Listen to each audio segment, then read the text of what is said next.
Hello. Hello. Good morning, everybody. Morning.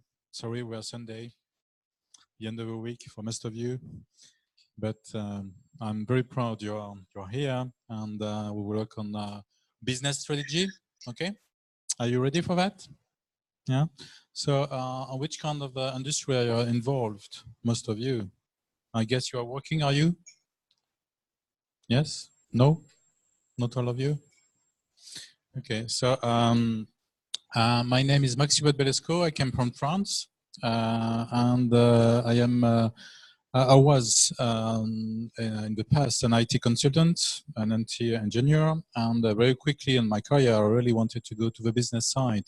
So I really decided to work on providing listening needs and providing solutions. And I was very lucky because I had really the opportunity to work on complex sales, to build solutions. I traveled a lot. I spent time in the US. I have a son who was born in UK, and I traveled a lot. And certain period, I was taking a plane every week, from the America to Europe and the Middle East, most of it. Okay, so I have also a strong culture in international business, and the main reason I was successful was because I was really organized, thinking about applying specific strategies and also monitoring what is going on and applying what I call market intelligence. Okay. Market intelligence for me is very important because when you want to sell something, you don't necessarily just consider that you're able to talk. You will face to any situations and you will manage. If you do like that, you may be wrong because you may waste a lot of your time and the time of your prospect. The idea is really to prepare everything. When you go to visit a prospect before, it's very important to analyze what is this company, what's the strategy of this company, why this company wants really to think about having a specific project. Who from my competitors is supposed to talk to this company. And when I'm very clear with that, I will start to think about what should I say, what should I propose in order to be different from my competitors. Because just imagine for a minute that you are saying the same thing on your competitors. You just make, confusion. And at the end of the day, your prospect may be really confused choosing a supplier. And who could it choose? The nicest, the latest, you or me because we have a nice tie, not necessarily because you provided the most appropriate solution. So think about it. And this is also one of the objectives of the day, really to show you that what is important is really to be organized, to be prepared. And another key message also to consider is that when you set up a strategy, never consider you do it for ages. You may be prepared to adjust it and to change it sometimes. And we will see that today with this world, which is going faster, you could change it very quick. Okay, so be ready to be very dynamic and consider at any time, is my strategy still applying, or should I reconsider it? And a good way sometimes to get the feeling that your strategy is not good enough is what? You have any ideas?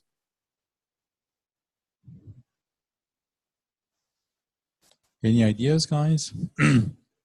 So when you start to see your prospect not really considering your solution, sometimes a weak signal showing you that probably you are starting to be wrong. So of course, if you could try to avoid being in this kind of situation, would be better. So you have to keep monitoring the market. This is one of my secrets, and you will see that it's also part of my area of expertise because I'm an expert in what we call, scientific intelligence. So the idea is really to keep going, monitoring, observing things, looking at people in the street having pains, and if they have pains, because probably they have a need and we didn't find any solution to this need. So when you observe that, you may realize, oh, there is probably an opportunity for me. And from this point, you may decide, should I do a research in order to check if this set of people here in the street just ignore there is a solution, or there is no appropriate solution for them. And in such case, if I consider I am able to build the solution, I start thinking about how to answer. That's the idea. Okay. So please feel free to interrupt me. This is your session today. You decide about the content, about what you want to know, and also you will see that what is important for me is not only to give you some information, to give you some methods, because you will see it's a matter of method in reality. But what I want also is to practice. So I expect you will practice. Did you got the slides? Do you have the slides? Yeah. So you have the slides. I would not show all the slides, okay? Because I would try to be, to explain, to take the pencil and try to explain. And if you have any ideas in mind, idea of business, if you have any, business plan in mind, please use it. Consider it as an opportunity, and I promise you will leave a room with a sort of strategy already ready to be used. Okay, if you do what I expect you to do. Okay, so I'm sorry, well, Sunday, and I will ask you to work a lot today. It will be probably hard. Okay, but I hope it will be worth. Okay, so again, it's your day, so you decide. If I go too fast, if my crap English is not good enough, tell me, because I want you to understand.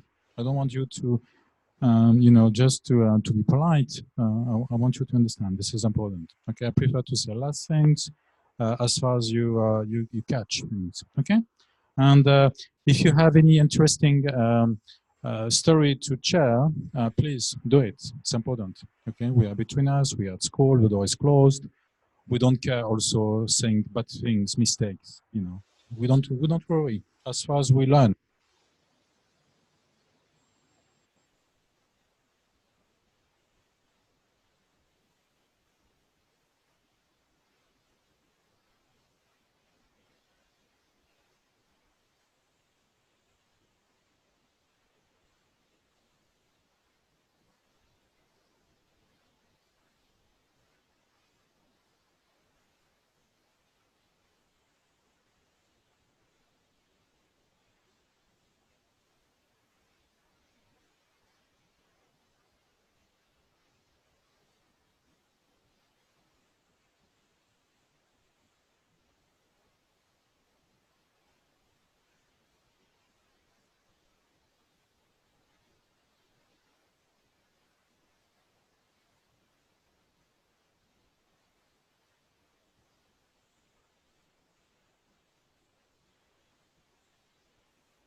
Hello.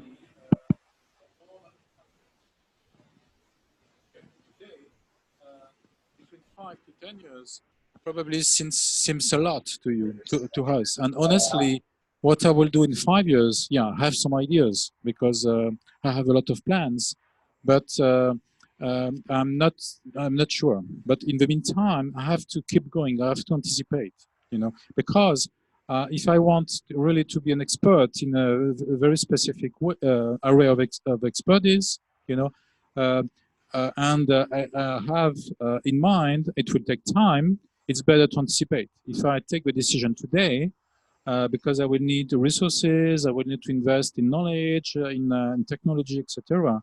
It's better to do it today to be ready for 1, 2, 3, 4, 5 years time. Okay, so it's the definition of Alfred Chandler, considering that the goals are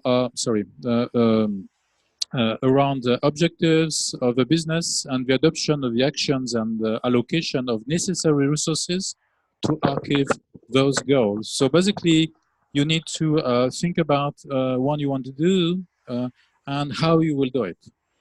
Okay, because again, I'm probably considering that I want to go to point B.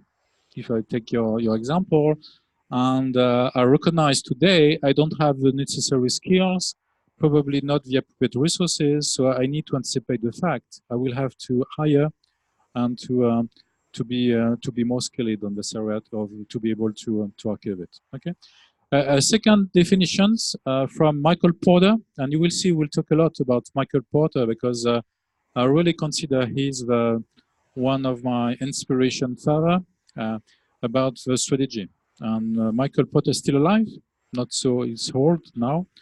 He has 60,000 followers on Facebook and still active, And he did a lot of research and proposed a lot of tools we will see during the day. During the 1980s, basically, he was working a lot on the automotive and industrial sectors. Okay, and he got another approach, considering that he used the term competitive, and we'll see. I will use it a lot today because we want to be competitive, And the idea, and it came from Michael Porter, and it's one of its secrets. He really considered that we have to be unique.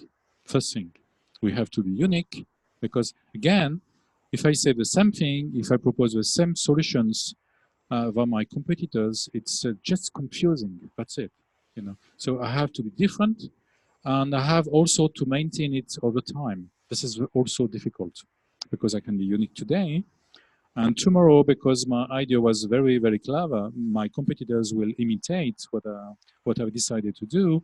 And tomorrow I will not be unique anymore if I do nothing else. So I have to keep going. That's the idea of Michael Porter. Okay.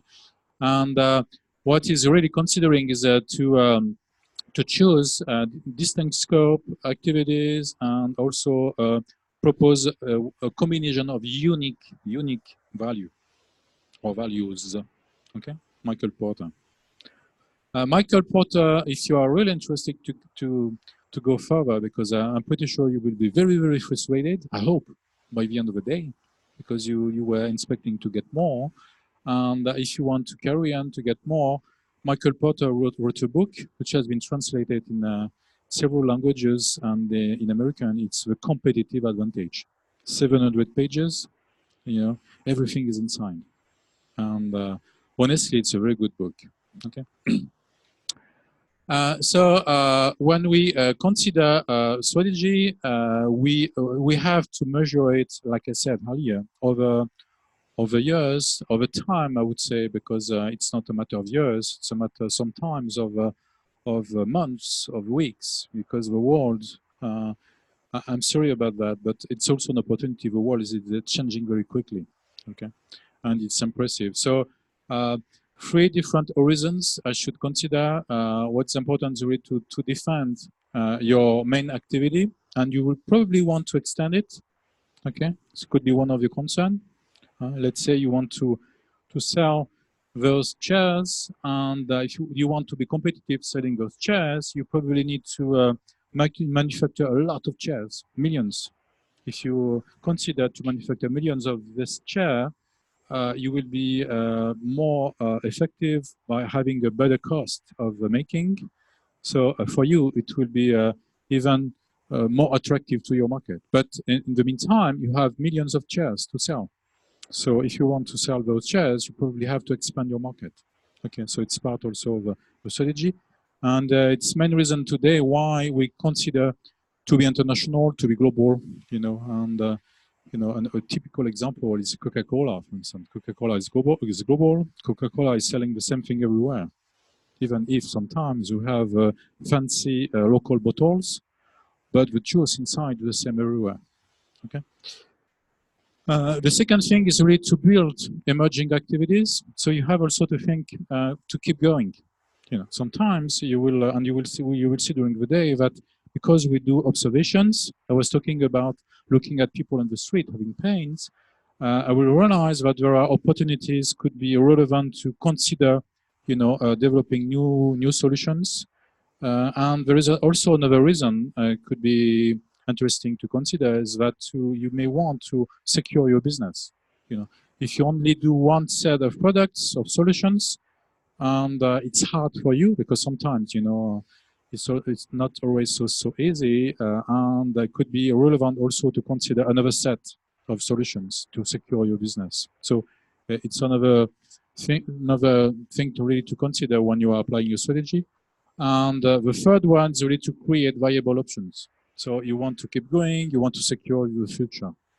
This is one of the concerns, and because we don't necessarily predict the future so easily, it would be too easy for us. If you knew what we will do tomorrow and how we will succeed, we have to try as much as we can to get most information in order to secure and to reduce the uncertainty. Okay.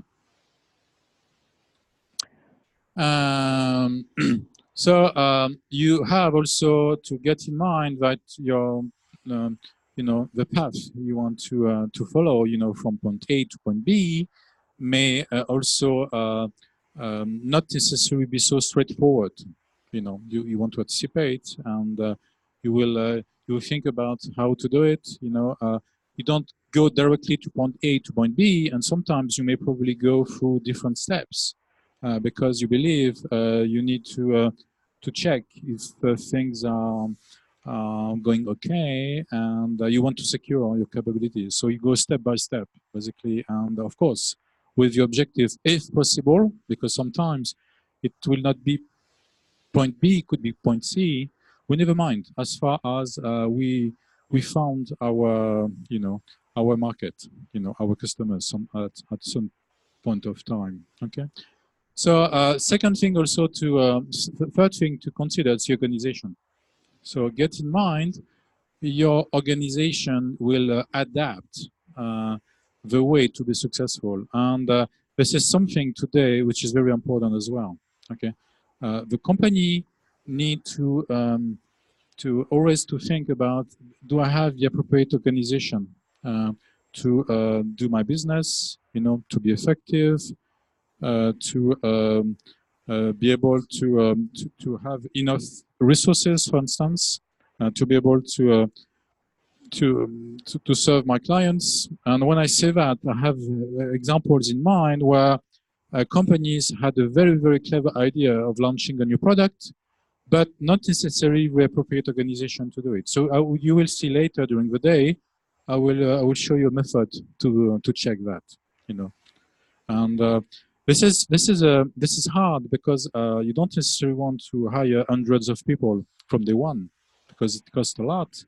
But you have to anticipate the fact probably you will have more success than expected. And in such case, probably you should think about partnering with a subcontractor, just in case you need to deliver more than you can do on your own. Okay. Because it's always very hard to say no to a client. I hate to say no to a client myself because I don't have the appropriate resources to deliver. I always try to find a solution. Okay.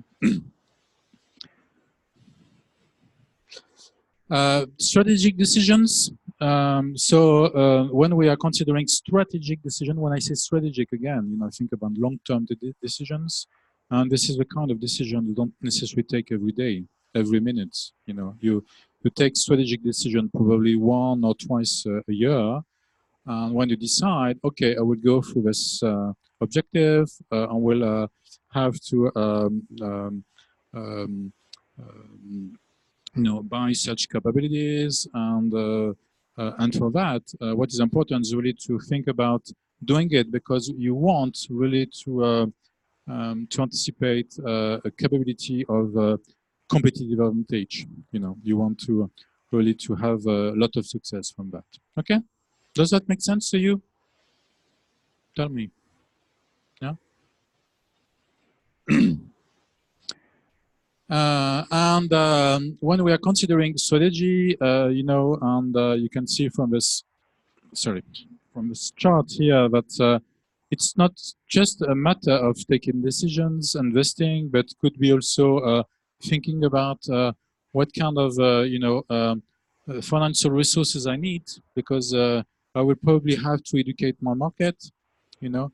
I may have a very good idea, it's new, and I will have to probably go to the street, you know, talk to people, run events,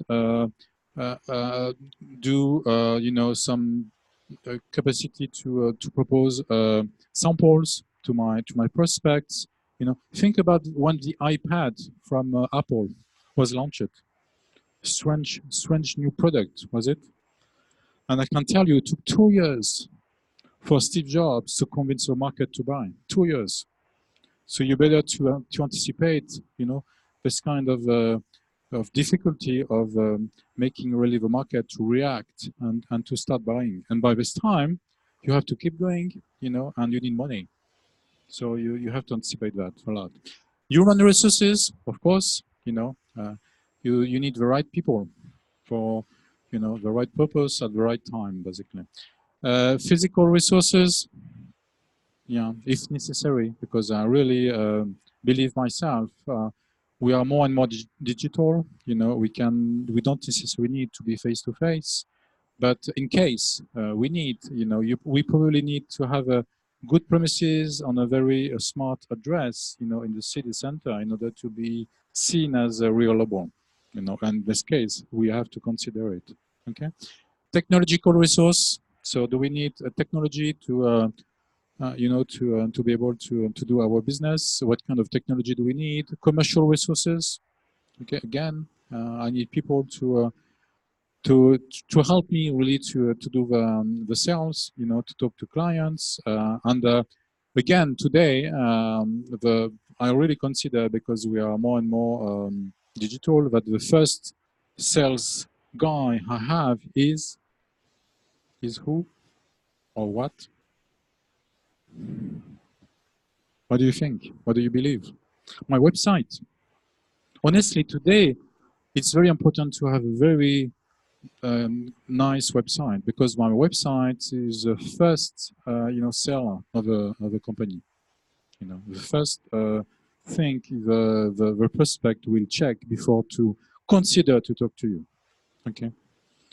And of course, also you have to apply to have a good network, you know, of people, being able really to get more, maybe more people to talk about your solution, your product, your capacity, etc. Okay. So, yeah.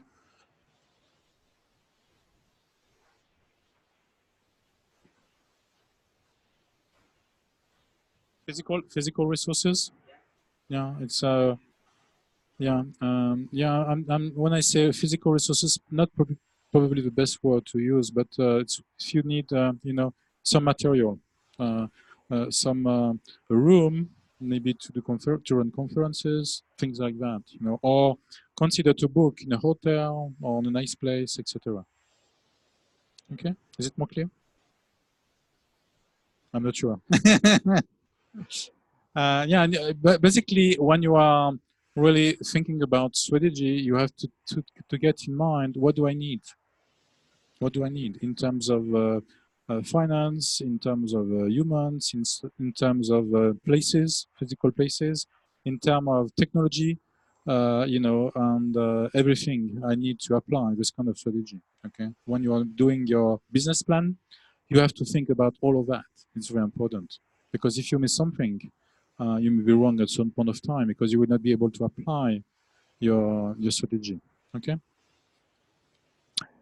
So when I consider really to study, to start studying, you know, I have to think about doing it in different way. What is important is really to consider, the context, to analyze. It could be internal. When I say internal, it's within the company, inside the company, okay, and external, it's outside. I mean the environment, the external environment, the market, the country, the region, the world, etc., etc. Okay, so I really need to learn the context, in terms of, and I will do analysis, different type of analysis. Could be industrial analysis, because I want to know, how the technology, for instance, will improve.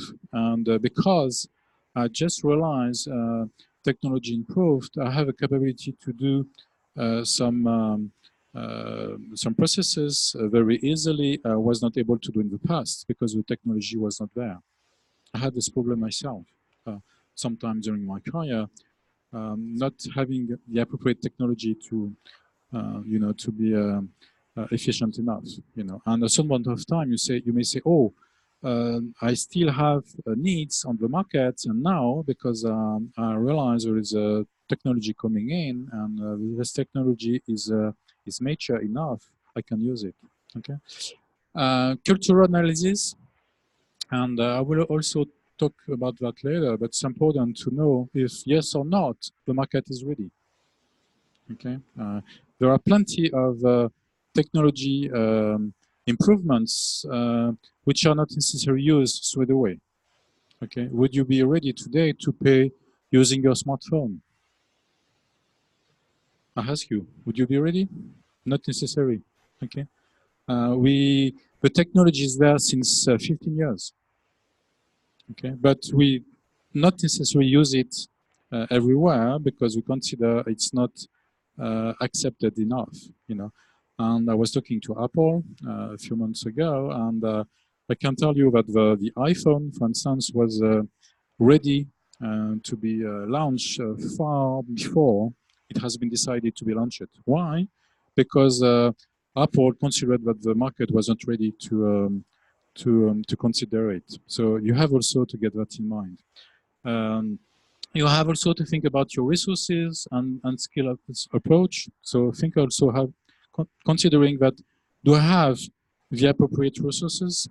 Do I have the knowledge to be able to apply, the strategy I'm thinking about? Or do I need to invest in such capabilities? Okay, so this is part of what is important to analyze before really to take decisions. The second thing is also the content, where you have to measure. When you have applied your strategy, you have to measure it in order to be able to know if yes or not the results are there. Because of course, when you are considering a strategy, you are also getting in mind some objectives. Let's say I want to be the leader in this area, and I will consider I will succeed if within 2 years I will double my income, for instance. So I will monitor the income, and after 2 years, I expect to have a double. Okay, so I will check that, and if it is the case, I will decide that my strategy was good. If it's not the case, there was something wrong, and I will have to reconsider it. Okay, and I have also to think about the process I will use in order to be able to apply the strategy. How I will, make this strategy working. So I will and I will show you. I will show you in a minute how to do it. But basically, the idea is really to think about. But the processes will be part of your strategy. Okay, because probably it will be one of your competitive advantage. If you have a very clever way to make things which may be, quicker than your competitors, why not? You may deliver before. You may have a possibility to be cheaper because the process is more straightforward. In such case, your strategy would be really based on this kind of unicity in terms of how to make your solution, for instance. Okay. Any questions? No? Continue, carry on. I have really to think about before to take a decision. I need to analyze again. This is important. I want to know. I want to understand. I want to make sure that all the components I will analyze are relevant to my strategy. So I will do an analysis of the environment. I will also have to think about the intention. So it could be the intention of a company to apply, to propose this kind of solution, but it could be also the intention of my market to buy from me. Okay, and of course, it's important to secure it because I see two different situations. Either I am known on the market already, I am probably already appreciated. I have a good reputation. So in such case, I may consider it will be easier for me to succeed. If I'm brand new on the market, nobody knows me, nobody knows my company. This is probably the first objective, really, to be known. Okay, and in such case, I will have to think about um, uh, having some initiatives in order to influence my market and consider my solutions. Okay. Also, because between us, the first objective when you are considering to sell is what? First objective. How would you consider the first objective when you are in a selling approach? So the first objective is really to be seen as a reliable company, to be seen as a really a trustiness person. Okay, so I'm used to say what I will do, explain how I will do it, and I do what I said. Okay, until the person in front of me say, okay, I'm happy, I like you, and now I'm ready to tell you what I would like you to work on in order to solve my problem. Okay, no way trying to consider to sell before you have this kind of relationship with your future client. Okay, so it's a reason. It's a reason why you have also to be aware of your capabilities. At the moment of you do the analysis. Okay, because again, people don't necessarily buy to anybody on the street. They want to make sure they are buying in good conditions to somebody, to a company who is reliable again. Okay, and you have also to study the culture. Because this world is multicultural. And multicultural is not necessarily outside the country. You don't necessarily need to travel to see different cultures today. Today, even in this room, there's probably different cultures. Okay, myself, I'm European, and I don't necessarily think the same way you are thinking. Okay, and we have to try to understand each other. So you make an effort, I make an effort as well, and at the level of my company, it's very important because I will try to have a huge market as possible, to address a huge market, and I get in mind that I will probably not do it the same way with different cultures. Okay, and also the capacity again. Second time, not the last. Okay. In terms of capacity to go further, so I have to evaluate, think about my organization. Do you have an appropriate organization, or do I need to change it, to adapt it, to change it sometimes? And again, organization change over time. A company at the beginning, when you are considering your startup, you don't necessarily think about making a huge chart structure, with a head of, sales, HR, etc. This is not your first intention. At the beginning, probably when you're on the table of a kitchen, what do you think? With your empty sheet of paper, you think about how can I get my first client? Okay, and gradually, over time, you realize that you need to set up processes, because at the beginning it's easy. You know, you have one client, so you can remember everything. You have 2 clients, 3 clients, but when you start to have a lot of clients, you may realize, oh, I can't remember everything. So now I need to change the organization of my company. I need probably to set up some processes in order to remember. I will probably need also to have people working with me, etc., etc. And you see gradually, you will reorganize a company like that. Okay, so it's never fixed. You probably see around you some companies who are always reorganizing. It's very funny. And sometimes we're laughing about it. We may think that when they will stop to reorganize, and in reality, they never stop. You shouldn't never stop, because you are always trying to adapt to your market changes. Okay. Think about also strategic deployment. So you have to get in mind how you will do it. You know, should you consider to apply different strategy by activity? You know, or do you have to consider also how to address international markets? And again, international doesn't necessarily mean same strategy by default. Yeah, could be you could apply the same strategy if it is relevant, but it could be also different based on different factors. Okay. Think about also acquisitions and cooperation. Sometimes could be relevant to buy companies, because in the same time, if you want to launch a new market, for instance, you will have the capacity to have you know, resources, but also client portfolio, and if you are lucky, a good reputation. So you will buy a company who already is well known on the market, and because of that, you go faster to apply your strategy. Or it could be also cooperation, and it's more and more relevant today, because we shouldn't. This is also one of my advice. We shouldn't work on our own. We should partner with other companies, including our competitors. You know, could surprise you, but if we found a clever way, intelligent way to work together, it could be very good.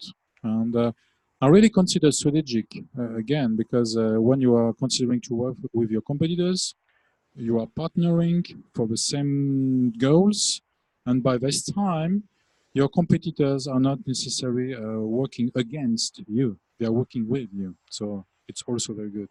Okay, innovation. Innovation. Every day I use this word. Every day I think about innovating. Today, because this world changed a lot, you have to think to innovate like you are breathing. I'm sorry about that, but for me, it's strategic. It's part of a strategy. If you don't innovate, sooner or later, thank you, guy. You were very nice. I loved your company. I loved to work with you. It's over now, because I found another company who is more innovating. Sorry about that. So you have to keep going. Innovation. But between us, innovation is very exciting. It's very interesting, because you keep improving things, you know, getting a new way to apply some processes, some strategies, etc., etc. When I'm talking about innovation, I don't necessarily mean I always start with a blank sheet of paper. Okay, I can just change something. I change it, I improve it, I've innovated. Okay, think about it. And in the meantime, this is a way to maintain your competitive advantage. This is a way to get the distance with your competitor. Okay, because you don't want your competitors to come too close to you. Okay, and of course, in the meantime, you have to manage your portfolio. Okay, you have your portfolio is your value of the company. You know, and it's very important to have happy clients. And today, also, it's even more you know, sophisticated than in the past. I really consider that the relation doesn't end when you have sold your solution. I'm used to say it's the beginning of a relationship with a client, you know, and you don't have to run away. You have to consider you have a new client, and now you have to see him smiling. I like to see my clients smiling when they smile, because they are happy and they're happy to use my solutions. And because they are happy, they will probably consider to buy more, to talk about my solution to their friends. And for me, I see an opportunity to sell more. I think about the future, and because of that, when I have a new client, I always get in mind I have to monitor the capability to cross-sell, to upsell, to get a sort of ambassador at some point of time with this new client. So it's important to get him happy. Okay. So another thing before to go further is the strategic prisms. There are 4 different point of view and 4 different way also to see the strategy, and to have a different interpretation. So the first one is the method, again, and you will see, and I will stress you a lot on the method because I really consider that it's very important, and this is my main objective today, so really to give you a method, the appropriate method to be effective. Okay, so in terms of planning, in terms of analysis, in terms of monitoring, and keep going.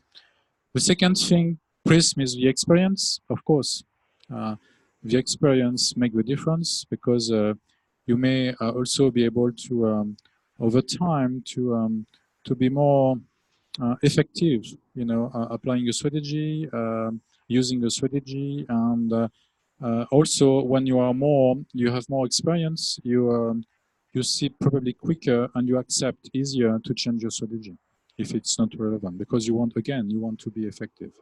Okay.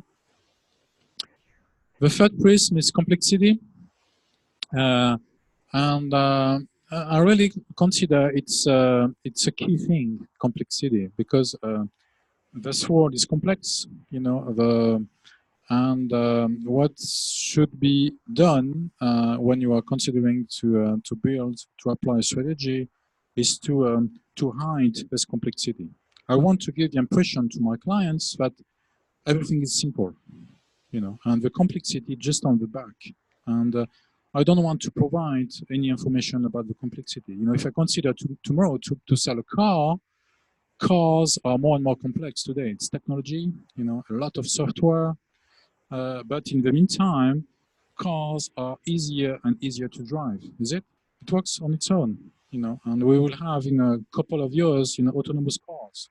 Okay, but autonomous cars are even more complex. So what is important is really to show to my clients every thing that could prove him that this new car he will probably consider to buy is very easy to use, is very easy to maintain, and I will also set up all my processes and all my sales strategy in order to make it easier to get. Okay, this is important. And the last one is really the prism of the speech. Of course, it's important to be relevant in how you present the solution and how you may be seen as reliable.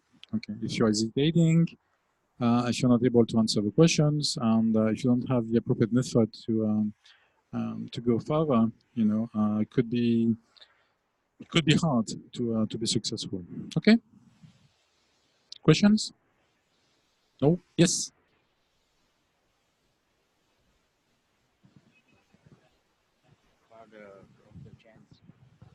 But I heard in explanation that just internal changing in the strategy capacity. So it do not have the external changing. We will consider when in the strategies. Can you explain? I'm not sure to understand what you mean. I heard your explanation that in the part of strategy capacity have the chance, the factor of chance. But I heard explanation that just internal changing. So do not have. Yes. In fact, when you observe changes, on the market, and you consider there are opportunities to address. In the meantime, you have to get in mind what do I need to change within my company. Do I need to have other kind of resources? Because let's say people may prefer to have this kind of skills, or in order to be able to be relevant to present my new solutions, I have to have such kind of skills. So I have to anticipate that. I have to also to think about um, uh, also getting those skills at some point of time when I will decide to build my strategy. Does that answer your question? And about the measure, do we use the PDCA or some KPI into the strategies? Yeah, we can. Sure. Yeah. We will talk about KPIs, etc. during the day. Okay. So first thing is to do a diagnosis. So I want to be aware. I want to do a sort of study. Of the capacities. For that, I will study the environment. And when I'm studying the environment, different things I would go through. First thing is the macro environment analysis. So do you know what I mean?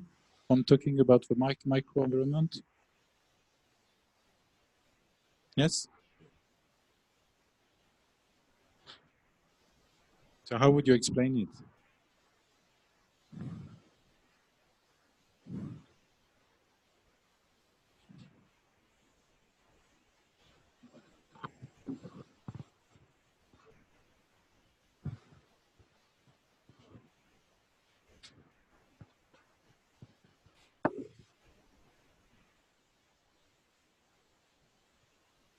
Example, the chap work of the USA and Chinese. That is one component of macro environment here. Some component macro environment about global, national of the country, the financial decision of the It's part of it. thing. Yeah. So basically, So what I would like you to do, I don't know if you did it already, but we'll do some exercises, and to make it more convenient and probably to push you to be more effective. We'll do it on groups. Could be one row, could be a group or whatever. But I really would like you to choose companies. So I propose you a few ones. But it could be also your own company or your own new company if you have any ideas of setting up a new business. So for instance, I propose Facebook, Uber, Wow, Airbnb, Nespresso, EasyJet. Probably heard about Bic on the consoles. Daimler or another car company. Dell is also interesting. Netflix, eBay, or whatever. Okay, so it's just ideas. So think about it, and because we will start to do some exercises. Okay, so when we are considering the environment, there are different things. You have your organization, and your organization is operating on a market. And on this market, you have competitors. Okay, so consider that you're not on your own. Probably you have several competitors, and all of them are considering to propose a solution on a specific industry. We can take again the example of cars industry. To give you an idea, there's about 200 different brands on the world, providing solutions on cars. So it's a huge industry. And outside that, you have, of course, you have several industries because there's not only cars, or scooters.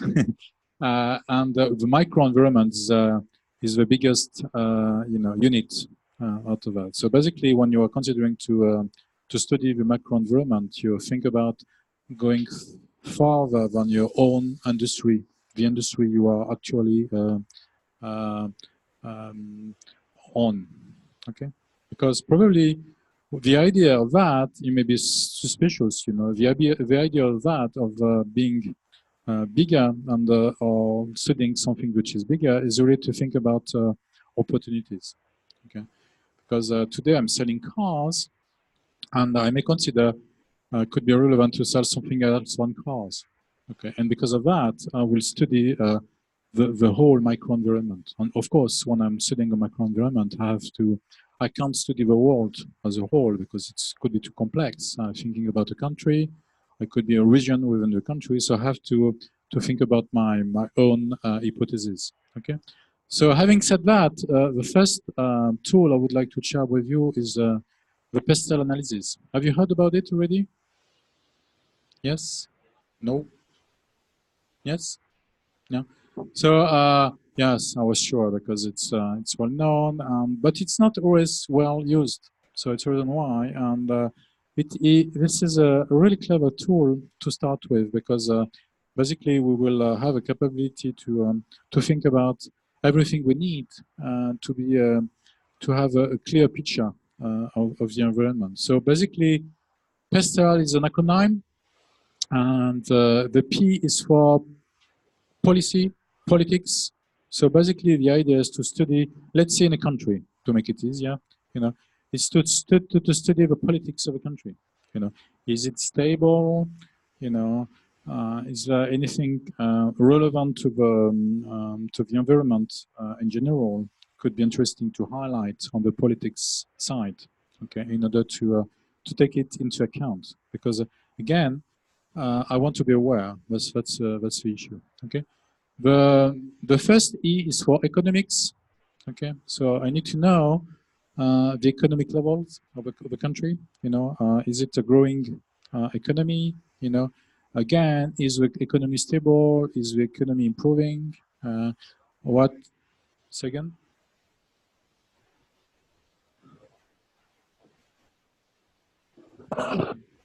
Yeah. I didn't catch what you said. Sorry. Okay, forget that. No, never mind. You can say it.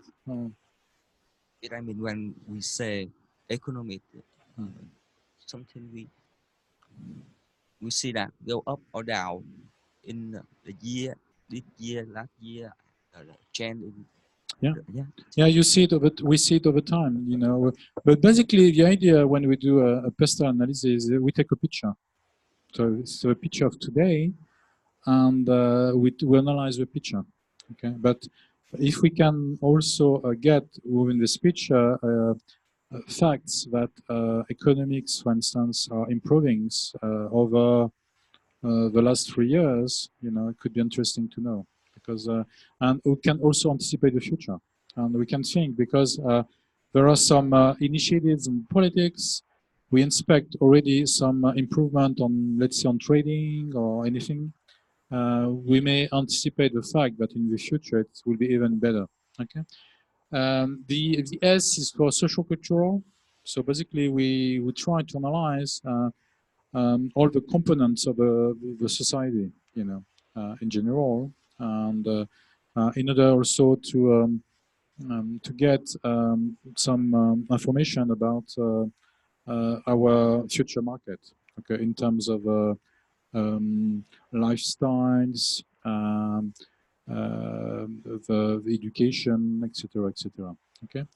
The T is for technology, and of course, it's technology relevant to the to the environment you are studying because you can't study all the technologies. But here, the idea is really to align to probably new technology coming in, some trends. You know, we are talking a lot about big data, for instance, at the moment. You know, is big data relevant to the market I want to address? Is big data one of the technology I should consider, you know, within my strategy in order to be more relevant. So this is part of things I need to know. Okay. The second E is for ecological.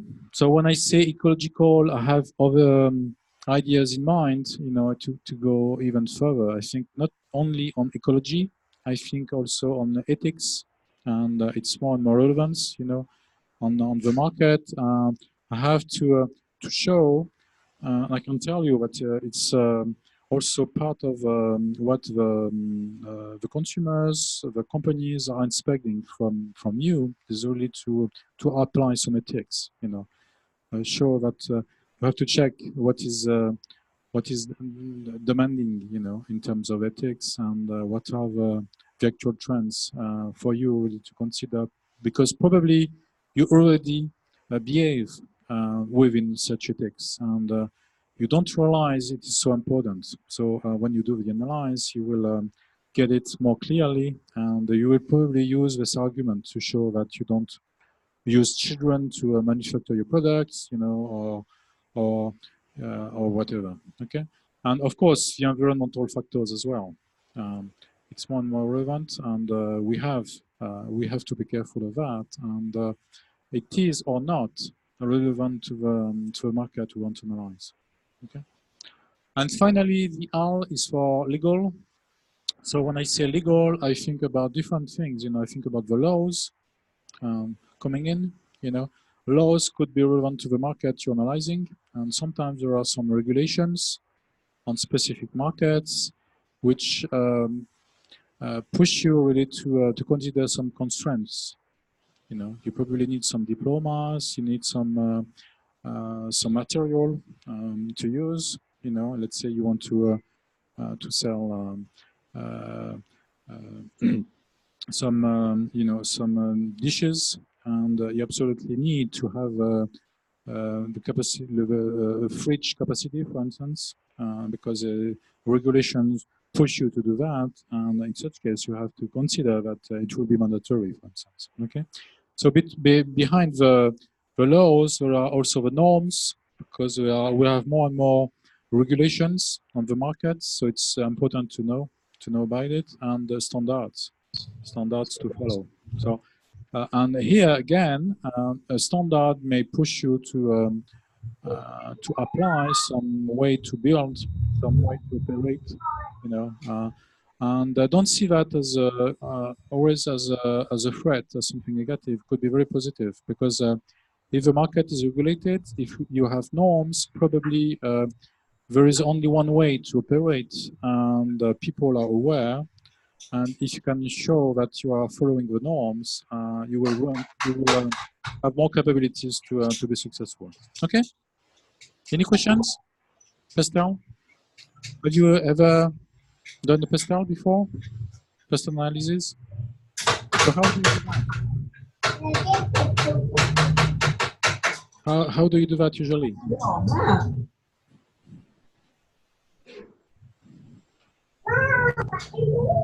So basically, you have to go to the net, you know, to internet. You have to, if you had time, of course, you will not do that in half an hour. You know, it could take weeks to do it properly, because you have to gather information, basically. Okay, to get knowledge, and you will get it from internet. You will re-ensure what you got by talking with experts. You will go to events. You will probably read books, buy magazines, talk with people, you know, because people may provide also information, and gradually you will get a lot of information. Okay, and the idea of that is really to highlight at certain point of time arguments, you know, which will give you the opportunity to think about risks and opportunities. You know, you will be able to consider applying, building your strategy. Okay, and in the meantime, and you will see at the end of the day, we will do a SWOT. You probably know this tool as well. When we do a SWOT, we have the external factors, opportunities and threats, and it came partly from the Pascal analysis. You shouldn't reinvent, you know, the opportunities and threats. You just should take the most relevant you consider for your SWOT. Okay, so the Pastel is most of the time the first thing we do in order to analyze the market. Okay. Do you have any questions about the Pastel? Should we try to build a Pastel? Are you ready to do it for me? Okay. So And you will see gradually we will use different tools to set up a strategy. And if we are clever, at the end of the day, we'll have a clear strategy on our business case for the company, for the startup we're thinking about, etc. This is the reason why I ask you, if you have an idea in mind, please use it. Okay. So what I would like you to do from now, and don't take too much time, because what I want to check if you understood the idea of the method. Okay, because again, you can't do that in 1 hour. You need more time. But if you could, go by Rome, it could be groups of 3, choose a company, and start really to consider the pestle analysis, and just write a couple of slides, and I'll give you 20 minutes, 20, 30 minutes, no more, because we'll have 10 exercises, okay? And we will show, a couple of examples on the here you will present. Okay? Are you happy with that? And of course, raise your hand if you need help. I'm here to help. Okay? Any questions? Nope.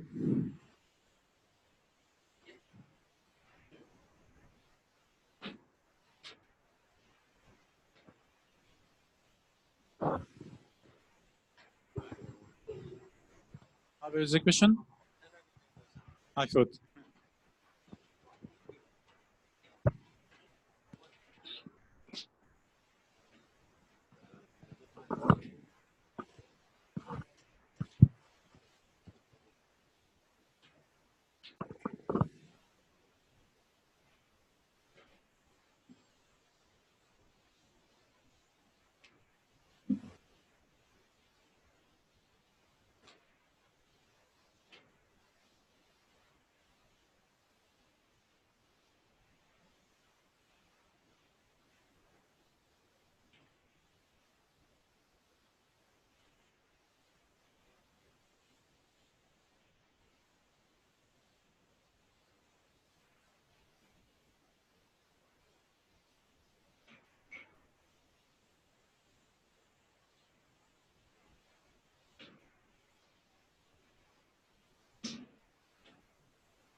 So are we ready?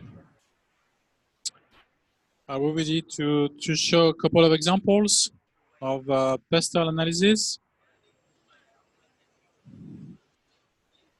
Who wants to present? Who wants to take the microphone to get its minute of glory?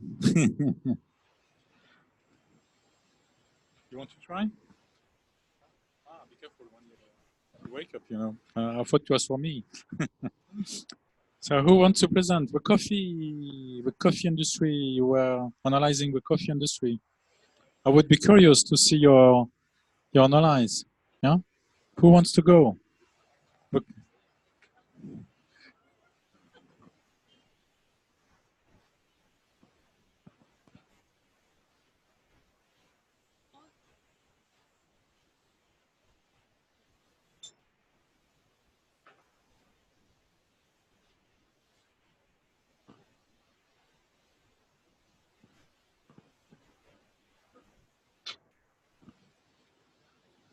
So I'm afraid it's you.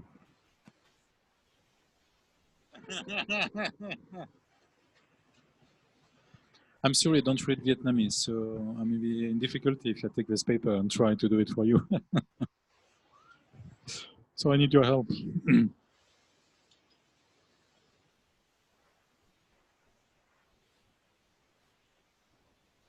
Okay, it will take you 2 minutes. Okay. So who want to take the microphone and go?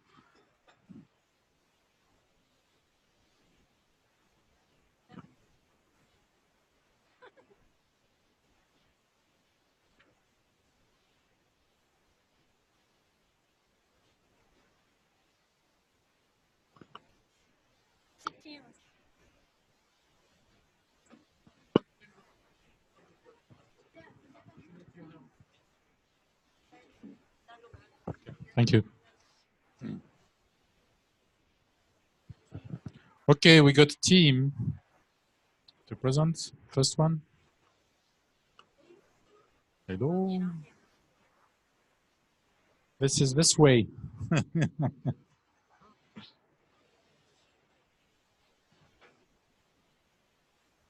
Team, please come here.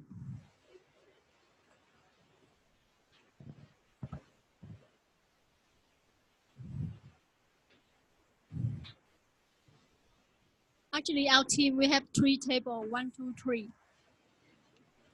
And can you come over? We can talk as team. We've got to go. On behalf. Don't be shy. Strong guy. Okay, we can start. Actually, we have. No, you can stay.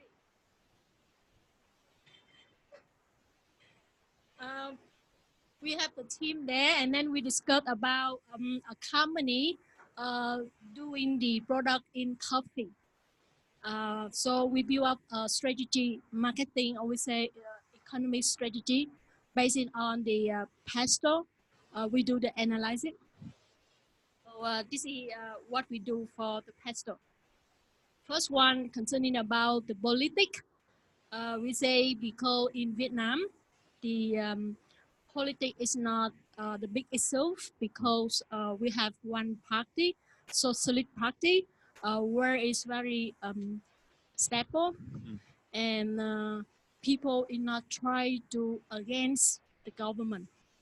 So that is the advantage for the company who set up the business in Vietnam.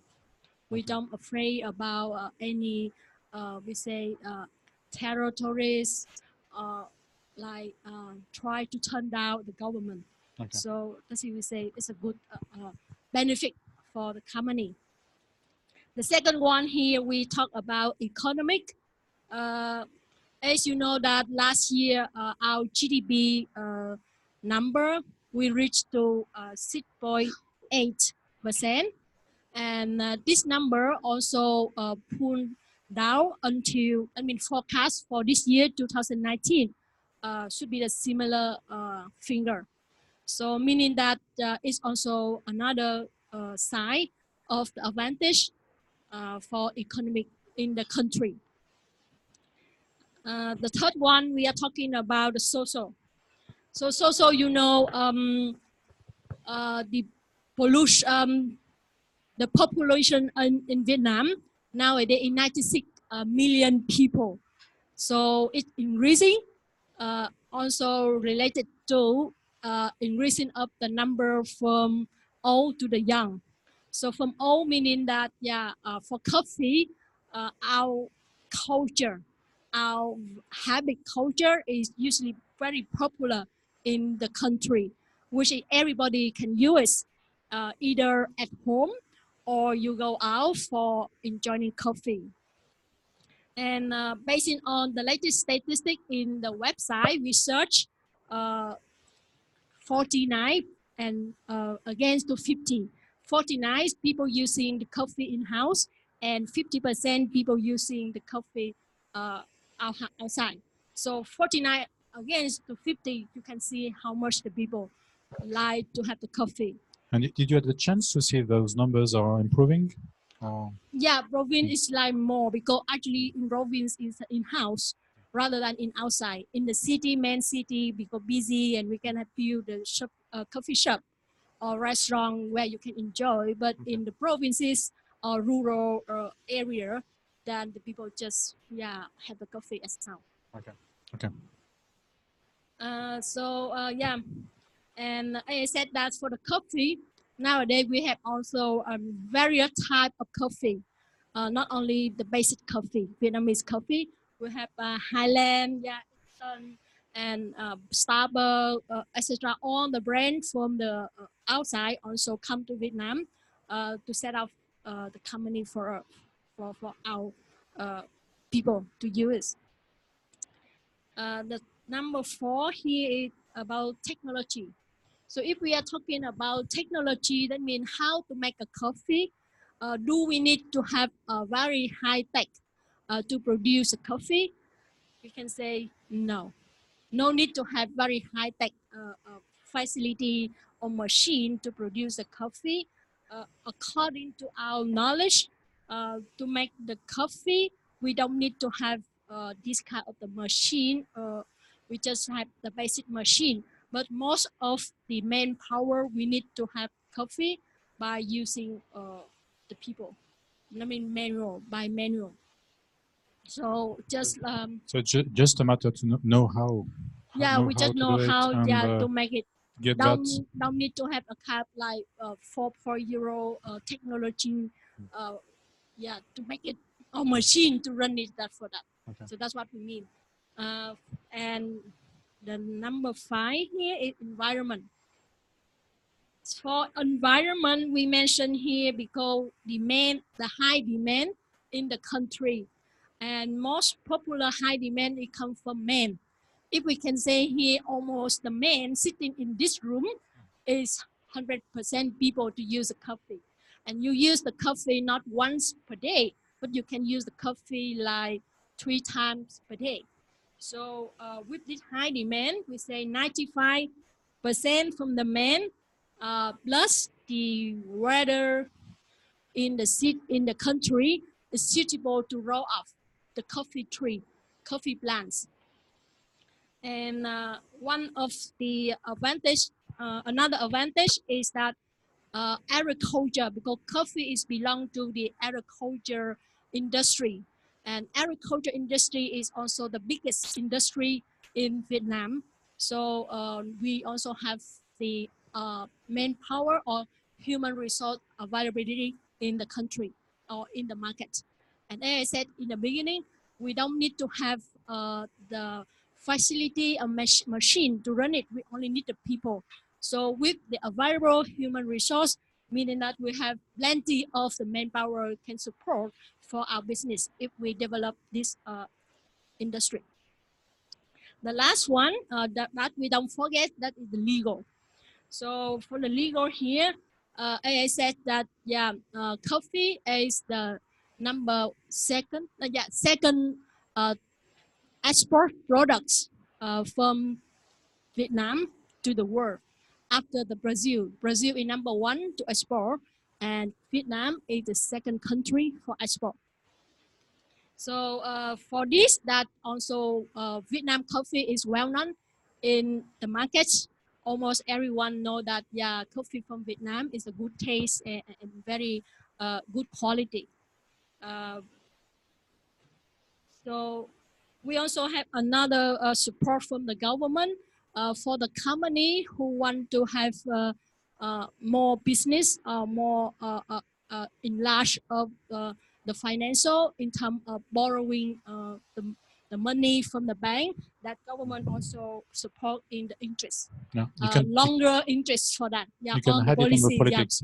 that's policies. It's so interesting. that is what we are talking about, the pestle analysis. Although it's not too much, it's very short, but a few key. No, the idea was really to understand the method to do it. Of course, again, we can't do a pestle in 20 minutes. Okay, but the idea is understood. Very good. What we are discussing okay. Within 20 minutes. Thank you. Okay. So you saw the idea of making a pastel, and we learned a lot. Okay, we learn a lot on different areas. And when I'm listening this the speech, I'm really I would be happy to go further and to consider, is it relevant to enter in this market? You know, because the usage of coffee is more and more considered as important in Vietnam, and also coffee is a way to socialize. When we do business, most of the time, the first thing we ask to our guests is, do you want a coffee? Can we have a coffee together, please? And coffee is an opportunity to talk together, okay? So, and because also we want to improve the business, the coffee industry could be relevant. You said Vietnam is number 2 in terms of, you know, also getting this raw material. So it's also a good opportunity to consider, is it relevant to go to this business? Okay. And of course, you can do plenty of things on the coffee industry, not necessarily just opening a bar, sorry, but you can do a lot of things, you know, with, you know, selling products, belongings to the sector, etc., etc. Okay. Any questions? Any questions? No? So be careful. Last advice, when you're considering to do a pastel, please think about the market in general. You know, this team didn't talk at all about the company they are running. They are considering to set up. You know, they just analyzed the market in general. Because if you just think about the company, you may not see everything. That's the idea. Think about it. Remember that. For me, this is the most important advice to remember doing the pastel. Okay. So next tool is I had one of you told me, you know, will we use the 5 forces of Porter? Yeah, of course, 5 forces of Porter. You heard about it? You know, so I talked about Porter before, and when I started to talk about Porter, I mentioned the competitive analysis. You know, the competitive advantage book, and Porter is really famous for this tool. And basically, the idea is really to study, you know, the 5 things. It's the reason why we talk about 5 forces. You know, the first one is the customer bargaining power. So basically, we have to get in mind: do the customers have a choice buying the kind of solutions I would like to promote? You know, yesterday I went with my wife to buy China's chest, because I wanted to bring back China's chest for my son to learn to play with it. And I realized everybody was selling the same thing. So I had the choice, and I had the capacity really to buy it where it would be the, you know, the most interesting in terms of price. And because of that, I had a lot of power to say no to some shops and to say yes to another one. Okay. And usually the customers have a strong power, again, when they have a choice where we can buy. Of course, if we had only one shop selling China's chest, probably may have no choice than to buy the price, you know, the supplier we will propose. Okay. Second dimension is the threat of potential entrants. So what do we mean by potential entrants?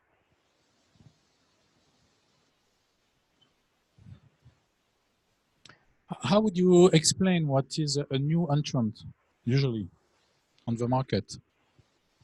This is something you need to get in mind. Yes? Sorry? Yes, exactly. It's the competitors. So we talk about the competitors later, and basically we'll see that there are. Can I have the other one?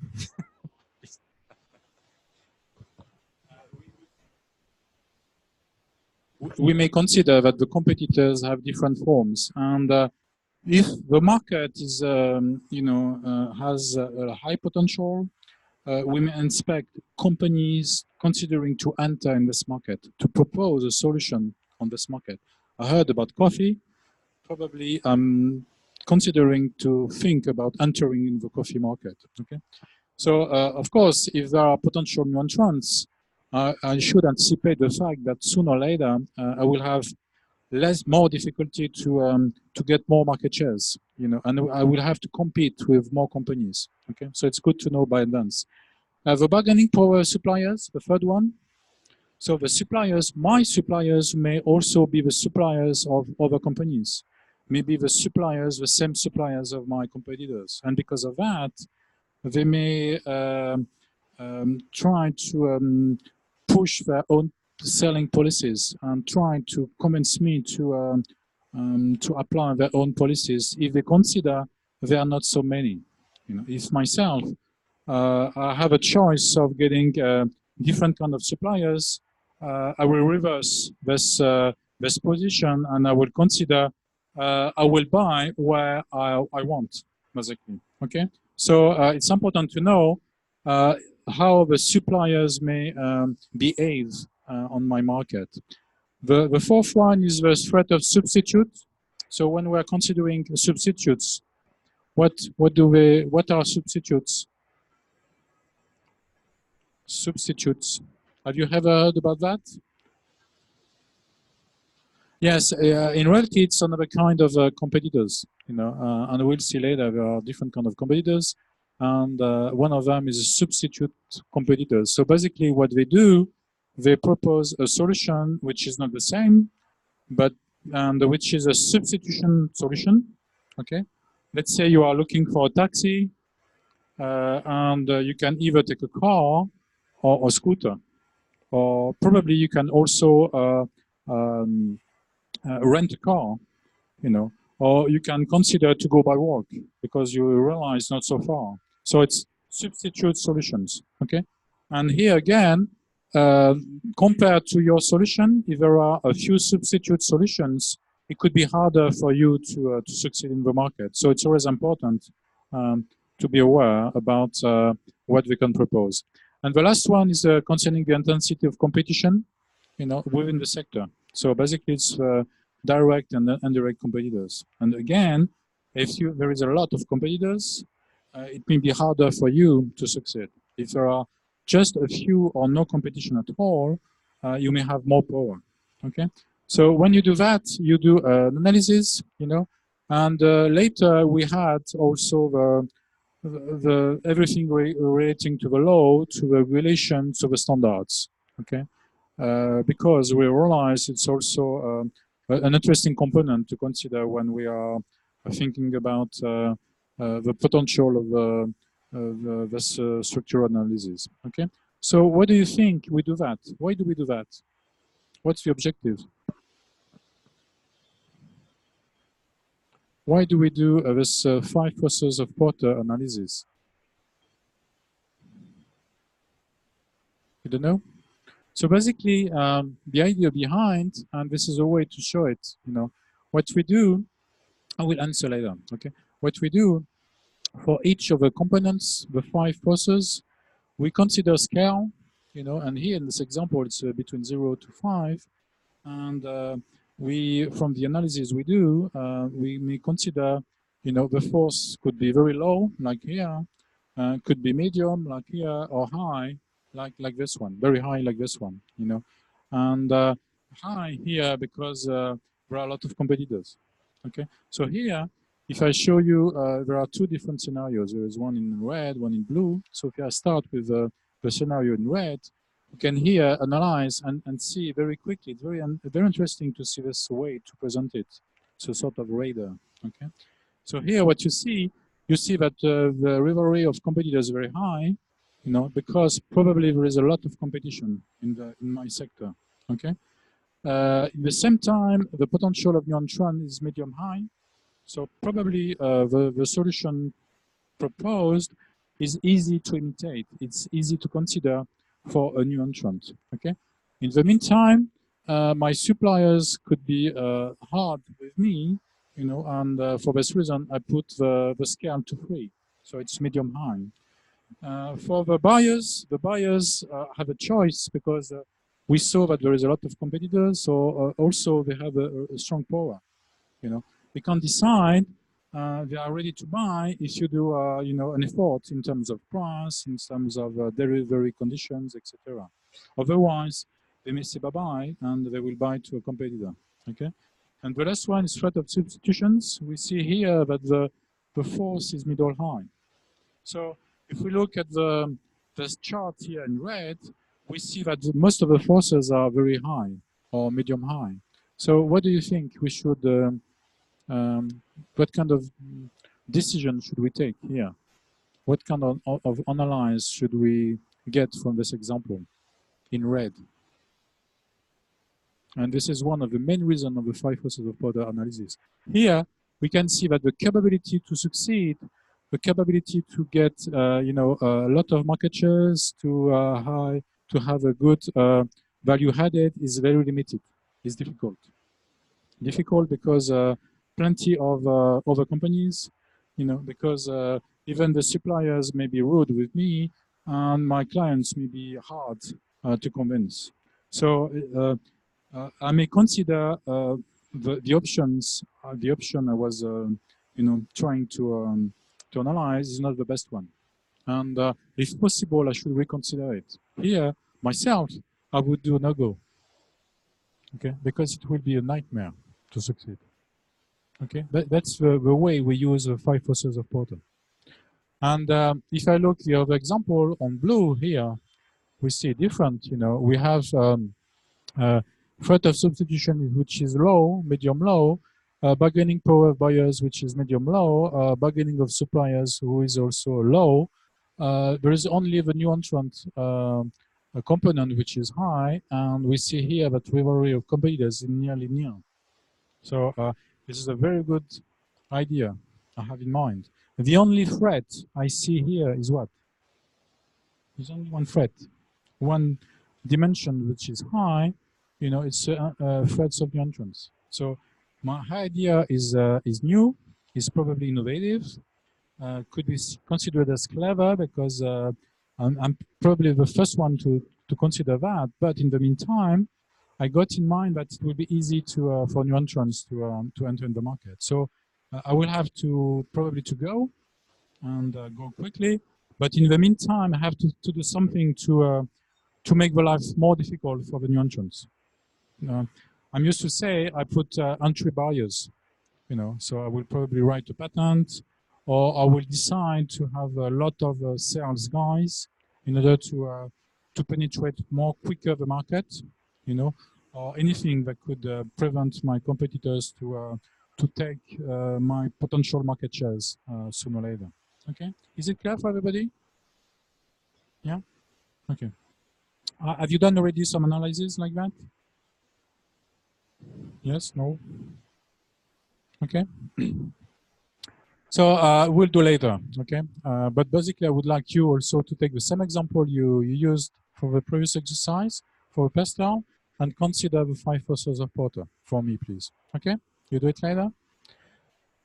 So next thing I would like to show you is really also to concentrate and to give you more information about the barriers at the entrance, you know. So what is important when you realized, having done the 5 forces of Porter, for instance, you know, that it could be easy for a new competitor to enter in your market, you have to think about it, you know, because you don't want to do all the work for your competitors.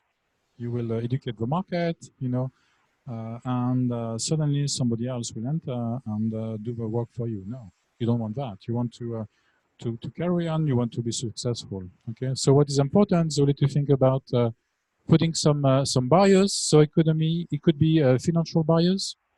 So the idea would be to, for instance, to think about applying what I call economy of scales. Do you know what it is when I'm talking about economy of scales? So when I say economy of scales, I try to put the price down. You know, I try to be more aggressive in terms of prices in the market. And this is typically the example of my chairs. Okay, I will probably decide to put barriers, entrant barriers, to lower the cost of making my chairs. And because of that, I will decide to grow my market, to have a bigger market. Okay. And because the price will be down, it will be harder for my competitors to enter the market because they will have no capacity really to put the same kind of price with chairs solutions. Okay, this is the idea. The second kind of buyers you could do would be a trade buyer. So would be also trying to to have a specific strategy in terms of network distribution. Okay, so you know that sooner or later you will have new entrants, so you decide to go quicker by using, for instance, distribution network. So you will ask people, third companies, to help you to sell from day one. And the idea is to be everywhere, if possible, quicker, in order to get most of the market shares that could be taken very quickly. That's the idea of trade barriers. Okay, and of course you could also play with your reputation. If you have a good reputation, the market will prefer to buy your solution than the solution of a company they don't know. Brand new company who probably decided to enter the market, thinking that there is a good opportunity, and nobody from the market know them yet. So they have really to make sure, they are reliable, and by this time you can sell. This is another idea. Okay. And you can also make the difference with resources and skills. So the idea would be to apply a more clever technology, for instance, to have better resources, use people who have more experience. Think about also a differentiation. So we'll talk about that, And what you could apply also is a more aggressive price. So sometimes, and this is one of the principles of Uberization, for instance, which really propose a very aggressive price at the beginning. So the idea is to have a very low price, and because the price is low, people can consider to try, because they don't think there is a high risk, even if they are disappointed from the solution you proposed, And of course, you have in mind you will get your revenue, but the revenue will be considered later. You will probably get people, companies asking for more functionalities of your product, of your solution. And when they will apply for more functionalities, they will have to pay more. So you will start to have your revenue at this time. Okay. When you are also considering to enter in the market, think about also the different type of industries you are entering on, because in some of the industries, you are probably the first one. Okay, so in such case, you have a monopoly. Okay, you are the only one, and people who may be convinced that your solution is very nice have no choice than to buy with your company. Okay, it could be just a few providers, and in such case, we are talking about an oligopoly. When I say oligopoly, usually it's 1, 2, or 3, no more. Usually it's 3. Like telecom industry. I don't know here. I didn't study it yet, but usually in the countries there are 3 different providers on the telecom industry. So it's an oligopoly. Okay. Or it could be hyper competition in the sense where there are plenty of providers. Today, if you want to buy a good coffee, tell me if I'm wrong, but I believe there are plenty of suppliers able to provide a good coffee. Okay, so there is an hyper competition. And myself, if I have a good idea entering the market on the coffee market, I have to find a very, very clever idea trying to make the difference on this market, which is already very mature and sophisticated. Okay, or we can have what we call in economy a perfect competition. Have you heard about that already? Perfect competition. So there are some markets which are very regulated, where it is forbidden, for instance, to have a different price. Could be different. It could be forbidden to have a different product to offer. A typical example would be the bakeries, the bread. It's we want bread, and all the bakers have to sell the same bread at the same price. Okay, and what we try to do to make all the bakers having success is to make sure that they are on not all at the same place, on a strategic place to serve different kind of population. It's what we call a perfect competition, and there are different roles behind that, which push you really not to compete, and you just have to serve basically the market.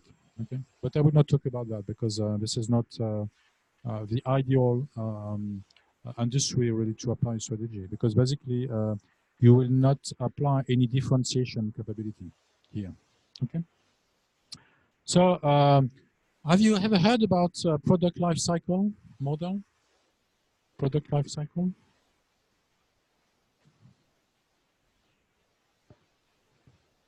Do you know that when you launch a product, there is different stages during the life of a product up to the end of the life of a product? Have you heard about that already? If I show you this curve, you saw it before? No? Okay. So the idea of this curve, you know, we have two dimensions. First one here is the time, you know, the time, and the other ones are the sales, the volumes. So it could be in terms of volumes, could be in terms of income or whatever. Okay. And let's say you are launching an innovative product, you know, a new product which is not existing on the market. So you launch it at time 0, okay, and you try to convince the market for first period to buy your product. You know, so you have to show. You go to the street, talk to people, say, "Try my product." You know, my product is the best of the world, and it will simplify your life. And please try it for me, okay? And people may look at you like that, saying, "Hey, I don't know who you are. I don't care about your product," and they go. So it could be very painful for a specific period of time. You see here, sales more or less 0.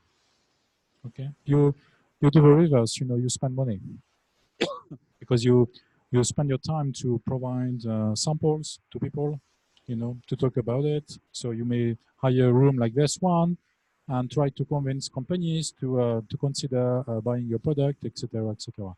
So this is the introduction period, the introduction phase, you know. And if I take this example I used before, you know, about the iPod from Apple. It took 2 years for Apple to convince the market to buy, because people didn't necessarily had any need of changing their habits listening music. Okay, and one day suddenly they realized, oh, this is a very nice product. I was not aware a so small product, you know, could put in my pocket, would be able within 3 clicks to listen my favorite songs, you know, and which also could contain at least 4,000 songs. 4,000 was 20 years ago, but it was a lot.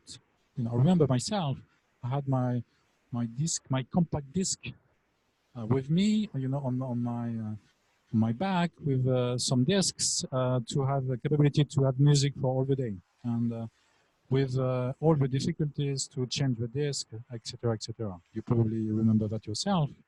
And one day the market is considering that, yes, there are good value, and because I really consider this product is nice, I want to buy it. And here, poof, it starts to grow. People are buying, you know, and this is the reason why we call this period the growth period. People are buying. They buy, they buy, they buy. And I start to smile because I realize, oof, my effort was for good reason. And now I'm happy because the customer recognize the value added I provide. Okay, and they do that until they consider that okay, this product is nice, but now I would like some improvements. I would like new features, you know. I would like new technology, etc., etc. And people are starting to stop buying, and they stop buying because they expect a new version coming in the market. Okay, it's the reason why we call that the maturity period, where basically the curves start to inverse and people stop buying, waiting for a new version. And if you keep going, at some point of time, you will stop selling. And this is what we call the decline period. Okay, so different things to know. For me, you need to know that by heart. This is very important to be aware of that, and I will explain you why. So on the introduction phase here, let's say you are the first one to provide the solution, this innovative solution. Because you are the first one, what's about the price? What kind of price usually do you propose to the market? What would you do yourself if you were in this kind of situation?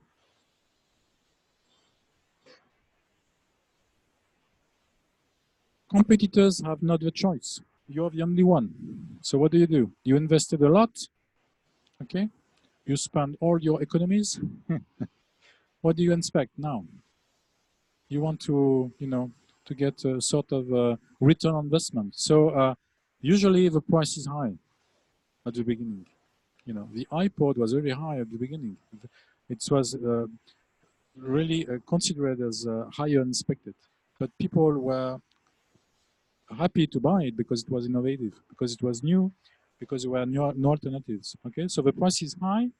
What's happened over time when the growth is coming? What happened usually about the price? The price is gradually going down. So, do you know why? Sorry? Sorry? Big volume, exactly. Big volumes. So it's what I call the experience curve. So basically, at the beginning, you are not very good because it's a new product, because you don't necessarily know the right arguments to sell, and you spend time. You're not very efficient. Sometimes you have to try again, in order to convince. And gradually, you realize that people are buying for this kind of arguments. So you start to be more and more efficient. You spend less time to convince people. This is the first argument. Second argument is that when you are manufacturing your products, at the beginning, you buy a new machine. This machine is a little bit strange to you, and you don't know how to use it. So you waste your time, you waste your raw material, and you are not very efficient. And because of that, the cost of making is high. Okay, and also you don't manufacture so many units. And gradually, because you are selling, and because you know more and more your machine, you improve the way to use it, and also the capacity of the machine is growing. And at some amount of time, you have 100% of capacity. So when you are at 100% of capacity, the cost of making is very low. It's going low. Okay. So if we combine all that arguments together, you have a capacity to really to consider that if you want to maintain the same margin, you can lower the price to your market. Okay, and just remember this rule: every time you double the production, you have a capacity to reduce your price, depending on the market, between 15 to 30%.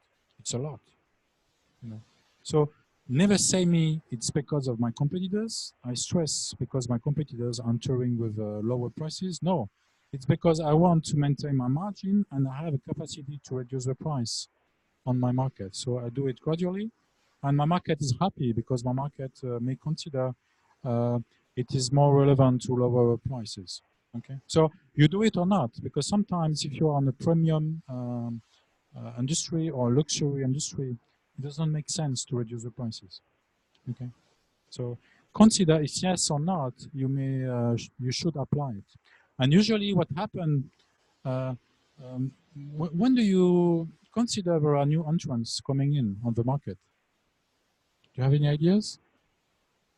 Sorry. Yes, on the growth stage, on the second stage. Why? Of course, competitors may be aware you launch a new product.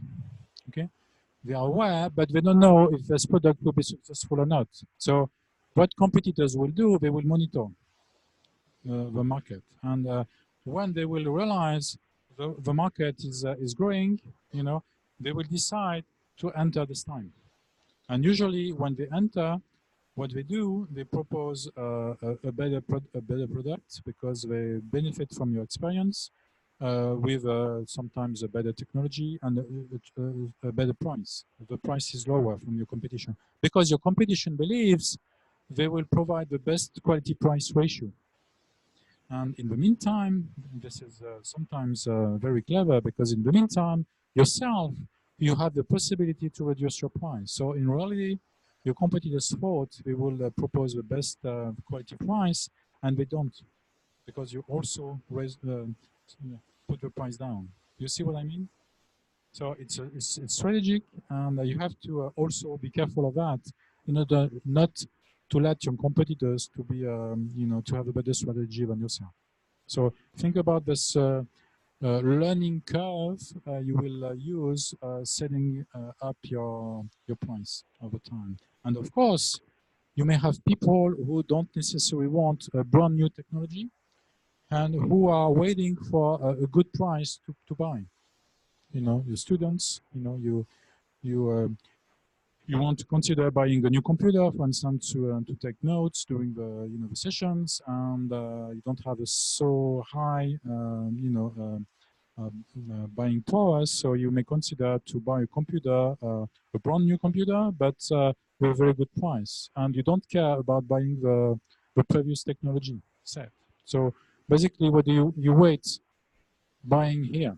You will buy at the end of the cycle because the price may be 70% off here. Okay, and so if I go back with my competitors, so my competitors are entering here. And when do you think my competitors are leaving the market? Usually. Just consider competitors are just thinking to make money. They don't necessarily want to stay for too long period of time on the market.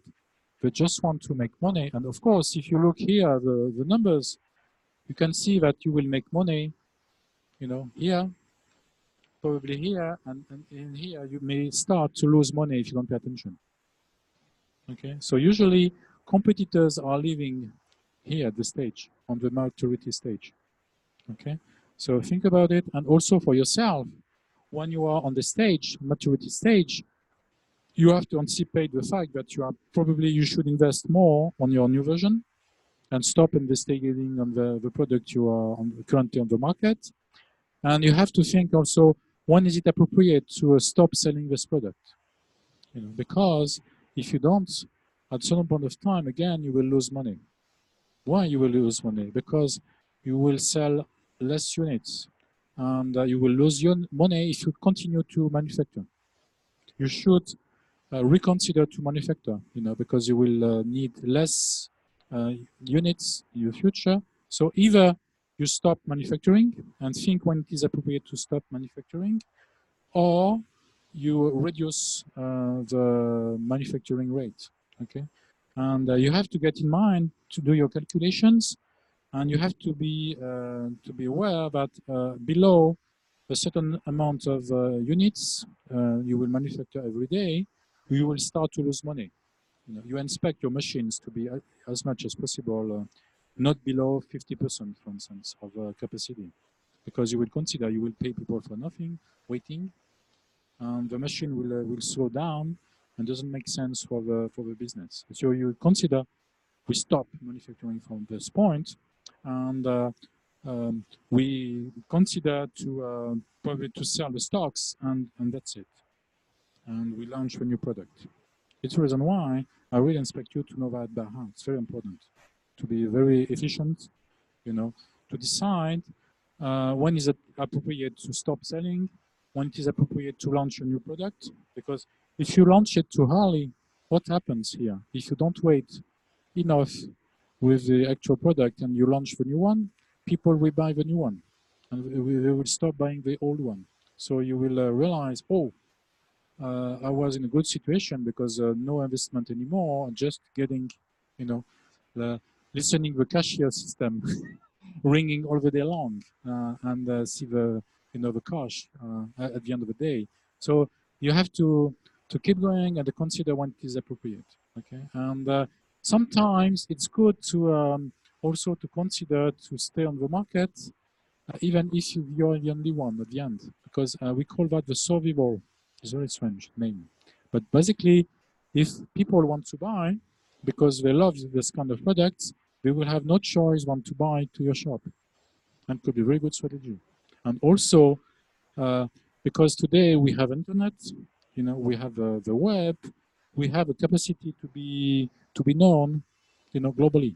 So people could maybe ask for, the everywhere in the world. So it could be very interesting to consider that this product will start to be real, to be found, and you will sell it.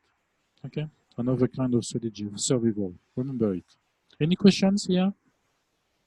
You need to know that by heart. If you manage that properly, you will be successful.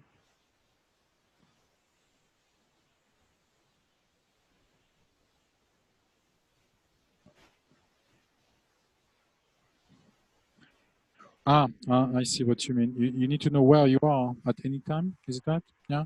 You have to watch your numbers. You know, you need to be aware to monitor the sales trends. You know, myself, I'm selling or not, but people are buying. If they are buying, probably from your competitors. So if people are still buying, we are on growing mode.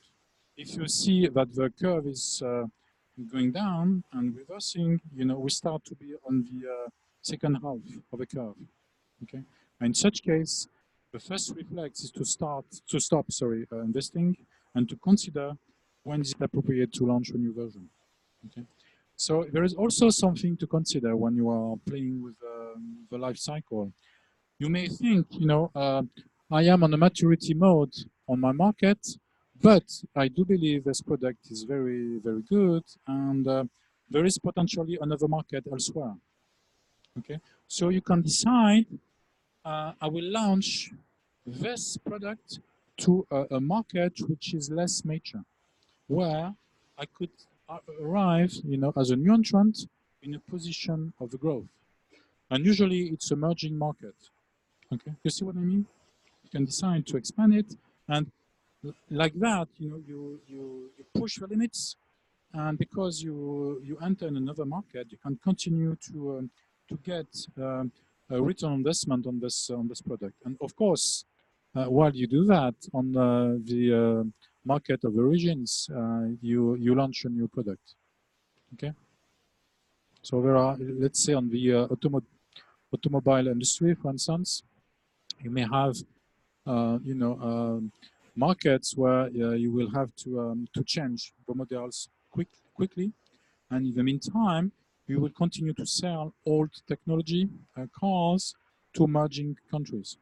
So you will export usually, and it will be a way for you to continue manufacturing and to get more revenue from you know, what you did in the past. Okay. I took a lot. I'm sorry.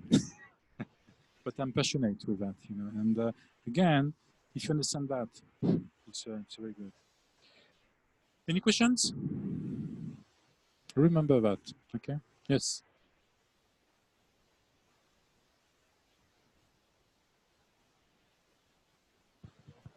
Where we are, we need to have a good sense of our competitors and the market.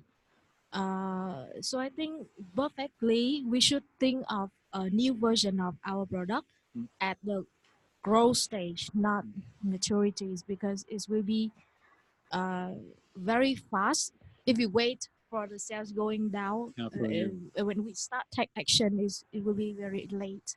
Yeah, exactly. And usually even before, because it's Yeah. going so fast. And this is part of, if I had 3 months not being able to do anything, I will write a book on that. Because I do believe if we reduce the time scales, we may be successful.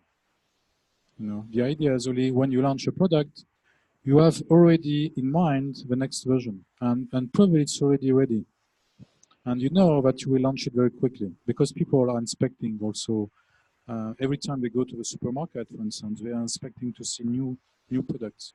And if they don't, they may reconsider your brand. You know, L'Oreal is acting like that.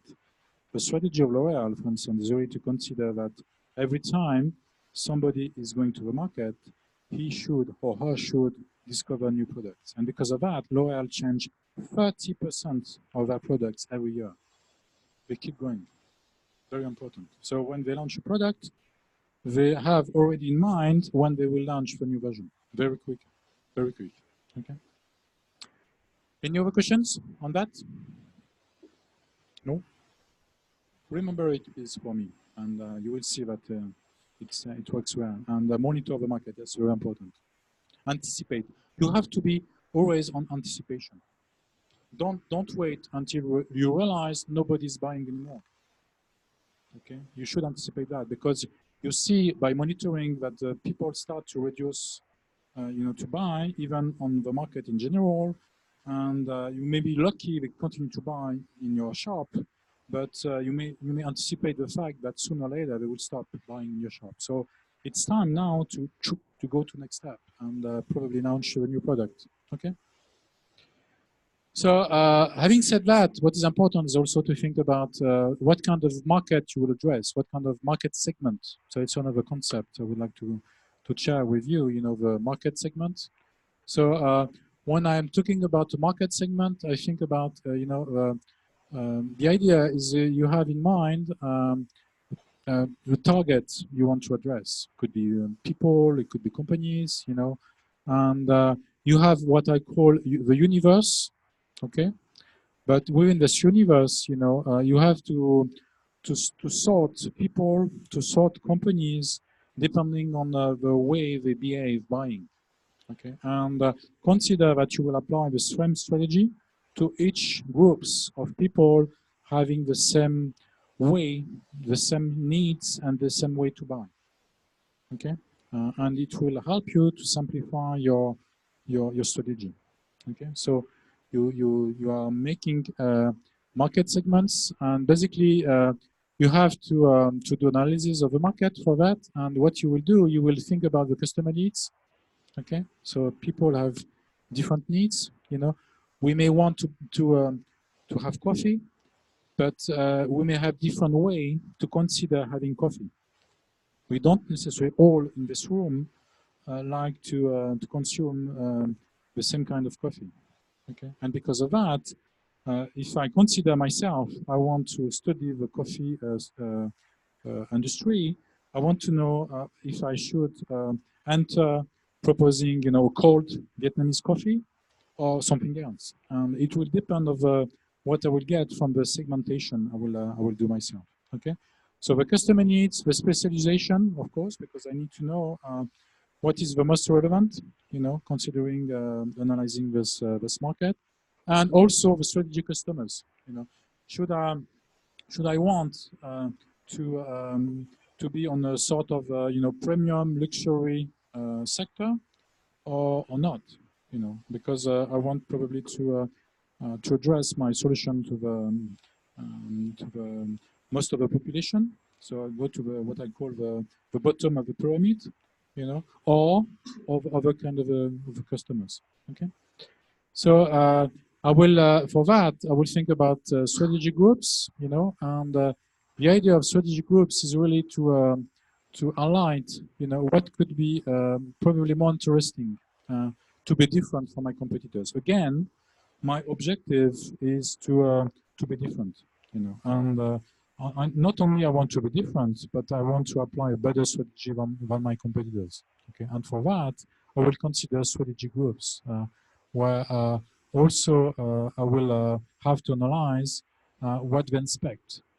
Again, probably there is a market on on the coffee where I could address my solution to strategy groups. Okay, so what I do most of the time a strategic matrix. So it's something like that, where basically I will try to highlight, with bubbles, for instance, like I did here, trying to see, how people are considering to find a solution for their needs. And here, okay, I didn't put any legend because it could be anything, but we see small bubbles and big bubbles. So we can think that the size of a bubble is the size of the market, the potential of the market, the number of potential customers. It could be also, if I did it differently, the income I may inspect from the segment analyzed. And here, of course, I would like to address my solution to this red big one here. Okay, if I consider it is relevant, because it could be huge, but I will see later that if there are a lot of competitors considering the same segment, it could be hard to succeed. And sometimes it could be better to consider, and it's the reason why I'm talking about strategic segments, a smaller one, but could give me more competitive power than a big one. Okay, don't forget the numbers and the quality, and also the capability to succeed. Okay, so it's also the part of analysis you will do, you know, and it will help you really to consider what is the most appropriate segment to think about addressing the solution for. Okay. So what you will do in order to take your decision, you will have to identify the direct competitors, you know, and because again, you don't want to be in the middle of you know, plenty of companies providing the same thing. Okay, I don't want to. I want to sell coffee, but I don't want to do the same than all those bars, people on the streets selling the same coffee, you know, and being so so important in terms of numbers of suppliers. Okay, I want to be different, and also I may also realize that I should address my solution to people who may be frustrated at the moment, having a good quality coffee, and be able to, you know, to drink it differently than the others. And if for me it's relevant, I'm able to do it. I realize there are not so many competitors. It could make sense. That's the idea. Okay. So having said that, I built myself a concept, and I'm talking about it in my book. I'm sorry, my book is in French. I should translate it on Juden version, but basically, I went further than Michael Porter proposing the 5 forces, because the world changed. You know, the world is more sophisticated today. Because of that, I really consider there are 10 components we should consider to be able to run the market. Okay, so if I want to study the competitive advantage of my company, of the business I want to set up, I start with you know, customers and prospects. So I don't only analyze customers' capabilities. I also think about prospects, because I want to enlarge the capacity of the market. Today, there is probably people, companies who are not considering to buy. And if I have a very clever idea, I could transform the mind of those people who are not considering to buy. You know, I have in mind this example of telecom mobile phone companies. You know, probably the mother who stay at home all the day long consider she doesn't need a mobile phone, because you can always use the fixed line. Okay, and one day there is a provider who proposes mobile capacity for a very short, small price, with a simple way to use it. Could be just 1 hour of usage per month, for instance. And the mother may say, "Oh, it could be interesting, because when I go shopping, my kids will be able to call me. My family will be able to call me." So she will consider to buy it, and because she will buy this mobile subscriptions, later she will probably realize that it's more than having the possibility to be available. She will discover that she can go to internet, and later she will reconsider to have a more appropriate subscription. You see what I mean? You transform people, and gradually you push them to use more the solution. Okay, so that's the idea. The second thing to observe is the competitors. So when you are considering the competitors, you can see here that in reality there are different kind of competitors. So we talk about substitutes earlier. We talk about new competitors, but we see here that we have direct competitors. So basically, the direct competitors provide the same thing than you. Okay, sometimes using the same arguments, proposing the same kind of price. So it's, if you are not very clever, it's confusing for the market. Okay, you have also indirect competitors. So when we are considering indirect competitors, it's competitions who are answering your needs, but differently. Okay, so if I take an example of, let's say, for my company, I want to change my payroll system.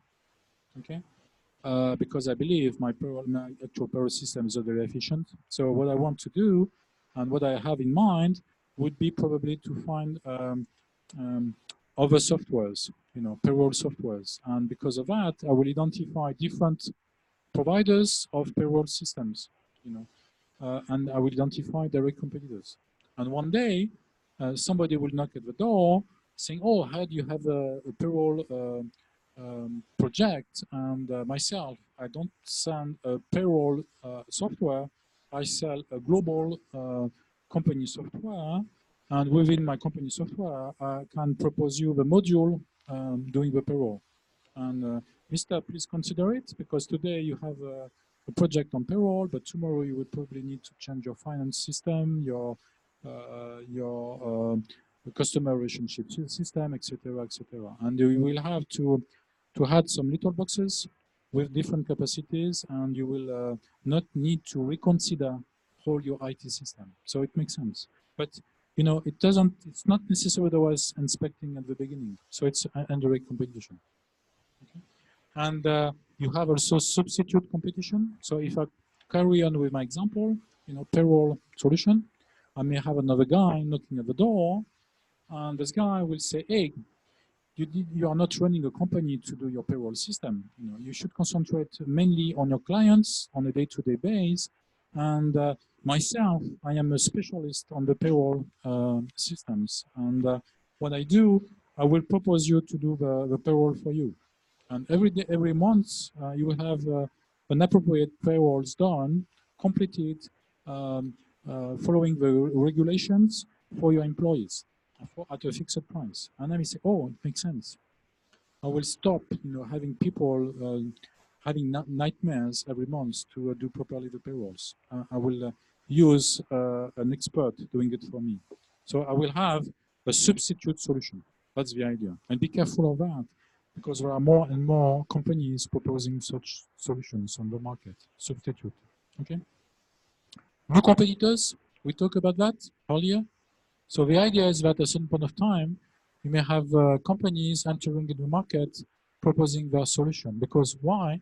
Because they are monitoring the numbers and they realize the capacity are growing.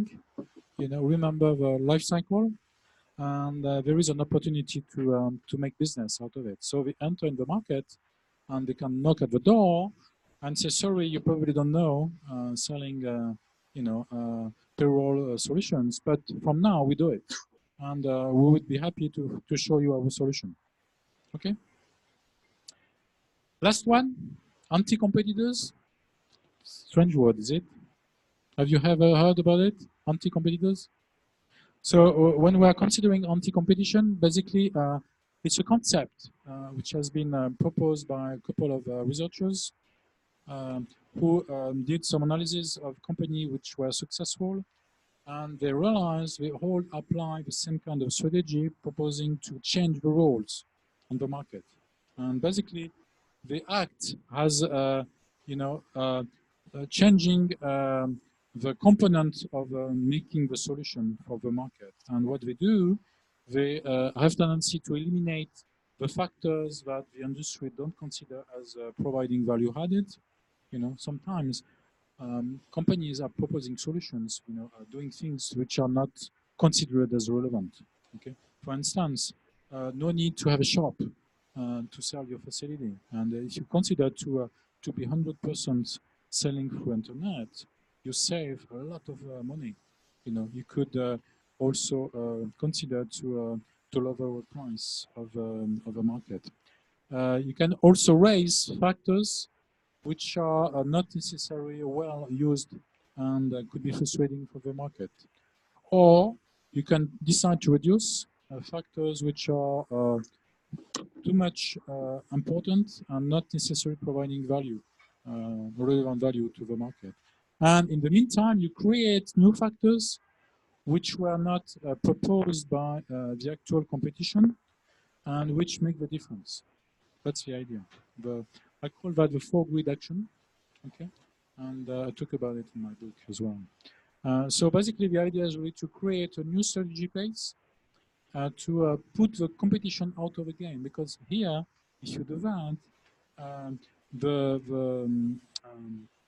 clients will not be able to compare your solution with existing ones, because your solution will be completely different with different roles.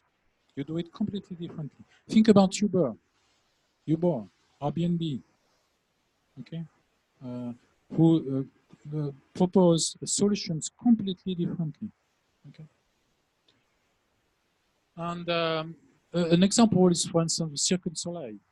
I don't know if they came sometimes in Vietnam to show the spectacle, but the idea is to do the circus differently. You know, it came from two Canadians who considered that people may have enough to see elephants going round, you know, have enough of, humor, of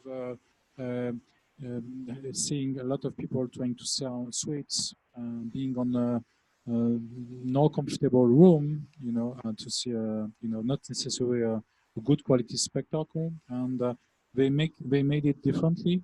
And basically, what they did, if I take again my 4-grid action, they eliminated the star presence because we believe it could be stupid trying to promote a spectacle just because there is a famous person acting on this spectacle, but they would prefer to propose people who have a talent, which could be very interesting to discover.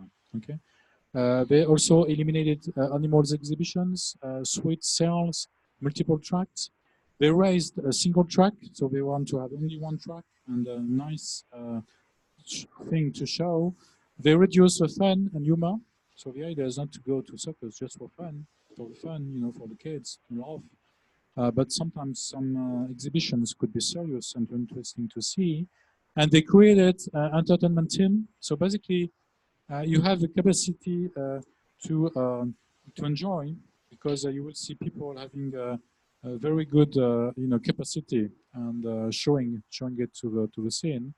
Refined atmosphere. So usually it's a very high level. We play with very nice music, with technology, with the color of lights, for instance, all together, and it's a very nice atmosphere, and music and dance as well. So we see that it's a different way to consider going to the circus. Okay? And on this tool here, what we call a strategy canvas, what we see the competition here. So Cirque du Soleil is in red, and we can see that they raised the price, for instance, because of course the quality of the spectacle is better. They completely stopped, stars, animals exhibitions, sweet sales, multiple tracks. They lower fun and humor, emotion and danger is also lower, because there is no sense, makes no sense to see people taking too much risks, making the spectacle. And what we did, and the Broussian strategy is there, they do additional things the competitors are not considering to do. Competition is stopping here, while Cirque du Soleil is providing more. And you can see here that your competitive advantage is huge, because at least until your competition will react, you are the only one to propose this concept, this way to do business. And again, think about Uber, Airbnb, EasyJet. I don't know if EasyJet is operating here. No, I'm not sure. Okay. The new concepts, most of the time today based on digital, considering to do business differently. And of course, also the idea is to be much competitive. Okay? When you use your internet facility, you don't need to invest on a good address on the city center, and so it's a lot of cost reduction, which allow you already to have to be more aggressive in terms of prices, and you could have very low prices, and your competition is completely out.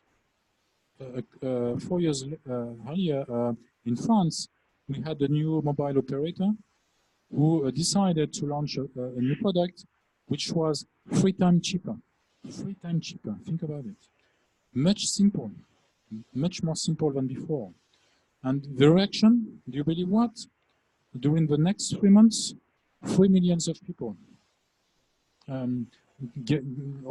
ask for their SIM card. 3 million. 3 million coming mainly from the competition. Very successful. Okay. So the only thing you have to take in mind is that it has to be technologically feasible. Okay, to think about something and it's just impossible to do, that's the end of the story. It has also to be viable because you have not to forget that you will get money out of it. You want to run your company based on this new concept, so it has to be to provide value added. Okay, it has also to be desirable by the market. If the market don't want it, even if it's a very clever solution, it could be hard for you to succeed. And also, it has to be desirable for your colleagues, and for the society as a whole. Okay. Did you heard about that before? I don't think so. No. So think about it. And again, if you want to read a good book, think about this book here. Where is it? Here, Blue Ocean Strategy. It was translated in more than 20 languages, and you probably have it in Vietnamese. We never know, because this book is very famous, and it's not too expensive. Okay, and it has been written by Chan Kim and René Maubourg. They are both French, and they were in the US when they did it together. They are teaching. Okay, now they are in suburbs of Paris teaching back. Okay. So I like it because basically you are completely out of of the arena of doing the same thing on your competitors. The reason why they compare this blue ocean strategy to the red ocean, and when they talk about the red ocean, they think about the direct and indirect substitute competitors in general. Where if the market is saturated, the only way for you to succeed is to convince customer using competitive solutions at the moment. So it's a reason why it's red, because it's sort of a color of a sound, the blood, sorry, and it not succeed every time. Okay, you win or you lose, and when you lose, could be a disaster. Okay. Any questions about that? I'm sorry, I'm talk a lot, but I really consider it's important. Okay. You tell me for the time scale. You want to stop now, or should I carry on? You want to stop now? Okay, we stop now. Okay, sorry for that. So at what time do we restart? 1? 1:30? Okay. 1:30. Okay. So if you are ready before, you should try to do some exercises. You can do the 5 forces of Porter on your company example, and also if you consider you have an idea setting up a brochure strategy, also build the canvas. The canvas, with the 4 good actions I show you, and to show where would be your brochure strategy. Okay. Have a nice lunch. See you later.